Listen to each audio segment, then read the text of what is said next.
नमस्कार मंडळी. 10 वर्षांपूर्वी आलेल्या एका जगप्रसिद्ध पुस्तकाबद्दल हा व्हिडिओ आहे. युवाल नोआ हरारी यांचं सेपियन्स.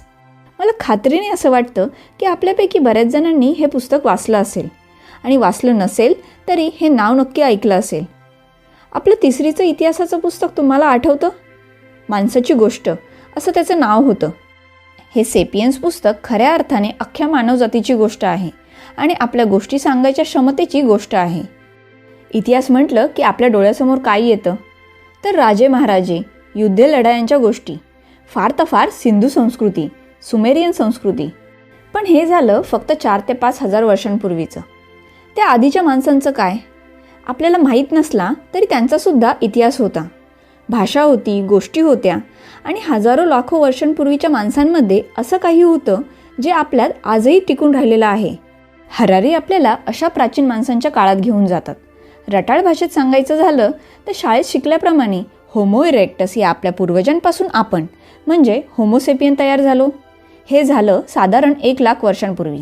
पहिल्यांदा आपण भटके होतो, टोळ्यांमध्ये राहत होतो आणि नंतर आपण शेती करायला शिकलो, गावे वसवू लागलो. या दोन्ही काळामध्ये आपण वेगवेगळे शोध लावले, आगीचा, चाकाचा, शेतीचा. त्यानंतर वेगवेगळी यंत्रही आली. हे सगळे शोध महत्त्वाचे आहेतच. पण 70,000 वर्षांपूर्वी एक खूप महत्त्वाचा बदल माणसामध्ये झाला, इतर प्राण्यांपेक्षा खूप वेगळा. हा बदल म्हणजे माणसाची कल्पनाशक्ती, अदृश्य गोष्टींबद्दल विचार करायची क्षमता आणि त्या गोष्टी दुसऱ्यांना सांगण्यासाठी त्याने नव्याने तयार केलेली भाषा.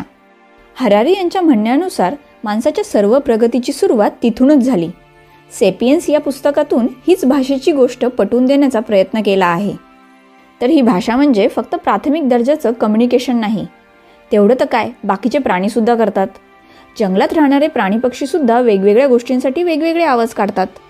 पण हे अगदी साध्या पातळीवरचं संदेशवहन झालं, भाषा नाही. माणूस जी भाषा वापरतो ती यापेक्षा एक पाऊल पुढे आहे.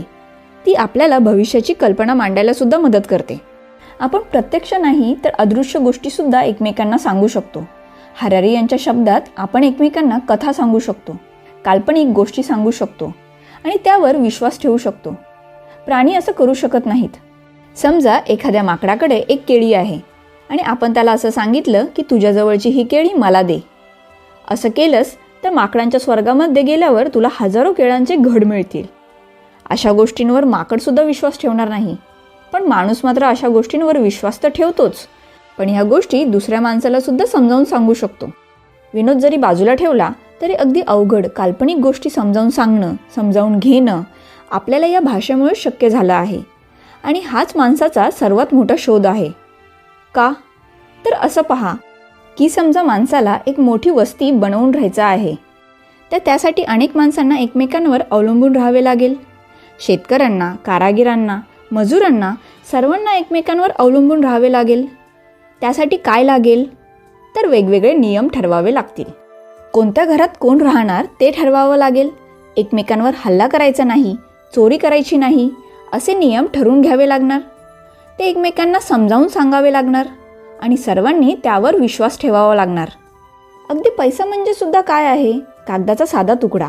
त्याची किंमत कशामुळे ठरते? तर आपण विश्वास ठेवतो, दुसऱ्यांना सांगतो म्हणून तर ठरते. कायदे काय, धर्म काय आणि पैसा काय? शेवटी सर्व काल्पनिकच गोष्टी.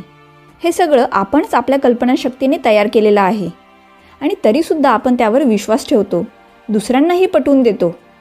हीच आपली गोष्टी सांगण्याची शक्ती आहे, आपली कला आहे. फक्त मन रमवणारी नाही, तर हीच आपल्या मानवतेची मुळं आहेत.